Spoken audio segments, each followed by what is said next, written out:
Another day, another basketball stories na naman ang pagkukwentuhan natin. At ngayon nga ay pag-uusapan natin ang inilabas na latest injury update kay Giannis Antetokounmpo at ang balitang jackpot na nga po ngayon, ang Los Angeles Lakers.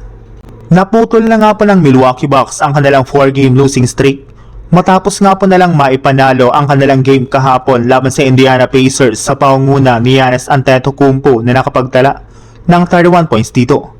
Pero kasabay nga po ng pagkakakuha na ng Bucks ng panalo, ay nagkaroon na naman nga po sila ng isa na namang malaking problema nang magtamo ulit ng injury sa kanyang tuhod, si Giannis Antetokounmpo. At nangyari nga po ito sa huling mga minuto ng third quarter nang magkaroon siya ng awkward na landing sa kanyang ginawang spin move dunk.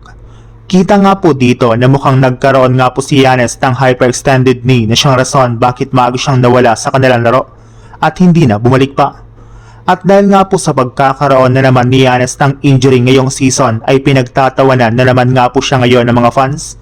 Kaya mahina na nga po ang tuhod nito dahil sa sunod-sunod na pagkakaroon niya ng injury ngayong taon lamang. Sa ibang balita naman, pinagtawanan nga po si Jamal Murray sa social media matapos ang napakalamyang performance nito sa pagkatalo kahapon ng Denver Nuggets laban sa Los Angeles Lakers. Pinagtatawanan na naman nga po ito ng mga fans since mukhang na-checkmate at nahanap na nga po ng Lakers ang paraan para ma-shutdown ito. At isa nga po sa mga rason ng paghina ng kanyang laro ay si Marcus Smart. Ito na nga po ang tinatawag ngayon na Jamal Murray stopper.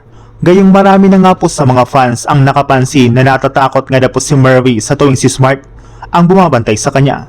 Napupersa nga po ito na ipasa sa kanyang kakampi ang bola since hindi nga po niya ito nakakayang lusutan kapag nakikipag one-on-one siya dito.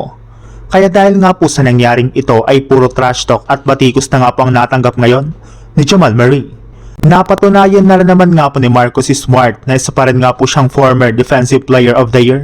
Kaya ito na rin naman nga pong inaasahan na magsa-shutdown kay Kevin Durant sa kanilang game ngayong araw laban sa Houston Rockets.